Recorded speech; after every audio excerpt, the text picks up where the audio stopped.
Nabi Yahya alaihissalatu wassalam pernah berjumpa dengan iblis. Nabi Yahya alaihissalam pernah berjumpa dengan syaitan.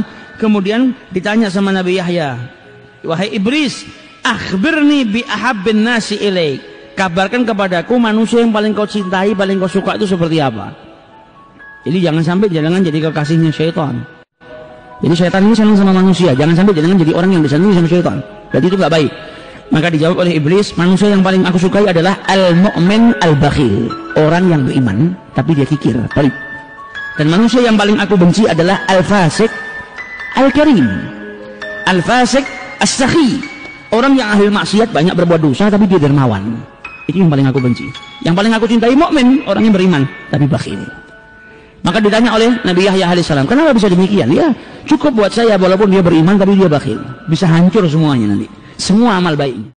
Ada sekelompok manusia yang mereka kegirangan ketika disebut nama opanya. Mereka begitu cinta dengan opanya tanpa tahu dulu siapa opa mereka sebenarnya. Dan yang bikin aneh lagi, sebagian besar dari mereka itu muslimah. Membuat miris hati, ya ketika Allah dan Rasulnya diduakan oleh mereka dengan seseorang yang sama sekali tidak mengenal surga, yang tak kenal dengan penciptanya, apalagi mengenal sunnah-sunnahnya. Mereka sungguh gila mencintai dunia, mereka sungguh gila berkorban untuk opanya. Menjadikan opa-opa sebagai idola, tidak sekedar dicintai saja, melainkan jadi berhala yang mereka puja-puja. Mereka menggadaikan seluruh tiket menuju surga untuk mereka tukarkan dan persembahkan kepada opanya, yakni tiket cinta yang harusnya buat Allah dan Rasulnya semata. Wahai saudariku muslimah, kepada siapa sebenarnya Anda menghamba? Kepada berhala baru bernama opa ciptaan Yahudi, atau Allah yang telah menciptakan Anda? Kenapa Islam selalu dihina? Karena Islam agama mulia. Kenapa kita ingin dijatuhkan? Karena kita tinggi. Kenapa kita mau direndahkan? Karena kita mulia. Kenapa kita difitnah? Karena Islam agama yang hak. Agama lain tidak pernah difitnah. Israel menembaki Islam di Palestina, tidak pernah dikatakan Yahudi teroris. Orang Buddha membunuh Islam Rohingya di Myanmar, pernah dituduh orang Buddha teroris? Islam dibantai Kashmir sama orang-orang agama lain, pernah dituduh Hindu teroris? Kenapa Islam hanya dituduh teroris? Karena kita agama mulia, kita tinggi, kita agung, kita terhormat.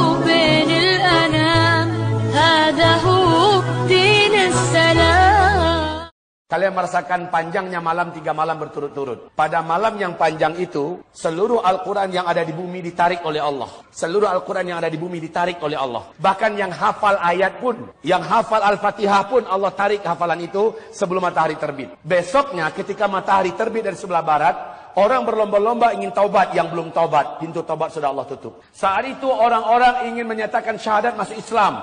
Syahadat sudah tidak lagi diterima oleh Allah, terlambat sudah. Matahari sudah terbit dari sebelah barat. Kalian pada saat itu, kata Rasulullah, akan mengejar Al-Quran, mushaf-mushaf yang ada untuk ingin menambah amal soleh. Terlambat. Al-Quran ketika itu sudah tinggal lembaran-lembaran kertas putih yang sudah tidak ada tulisan ayatnya. Di malam itu Allah tarik semuanya ke langit. Unik loh ya, kalau didengar-dengar ini hadis, zaman Nabi itu ada kertas enggak? Lembaran-lembaran kertas putih lagi. Ada enggak zaman Nabi? Tapi dengan Ar-Rahman 'allamal Qur'an, khalaqal insan, 'allamahul bayan, asy-syamsu wal qamaru bihusban, wan najmu wash-shajaru yasjudan, والسماء رفعها ووضع الميزان ألا تطغوا في الميزان وأقيموا الوزن بالقسط ولا تخسروا الميزان والأرض وضعها للأنام. لا تقلق، الله موجود، الله فوق الظروف، في ظروف صعبة، في حصار. الله عز وجل قال: من عمل صالحا من ذكر أو أنثى وهو مؤمن فلنحيينه حياة طيبة. يا معاذ، ما العباد على الله. لو كان بيننا الحبيب لدانا القاصي والقريب من طيبة قبل المغيب طالبا قرب الحبيب بقربه النفس تطيب وتدعو الله فيجيب أنوار طه لا تغيب بلغنا لقاه يا مجيب فدتك روحي يا حبيب محمد مكرم الغريب بقربه النفس تطيب. Nabiullah Daud alaihi salatu wassalam adalah nabi yang berasal dari keturunan Bani Israel. Nabi Daud adalah seorang laki-laki yang saat itu masih berusia sangat muda, dan beliau dikenal memiliki kebersihan hati, tidak ada kesombongan, tidak ada hasut dengan siapapun, dan murni berjuangnya ikhlas mengharap ridha Allah subhanahu wa ta'ala. Nabi Daud alaihi salatu wassalam adalah salah seorang prajurit dalam pasukannya Talut. Pasukannya Talut waktu itu ada raja yang zalim namanya Jalut.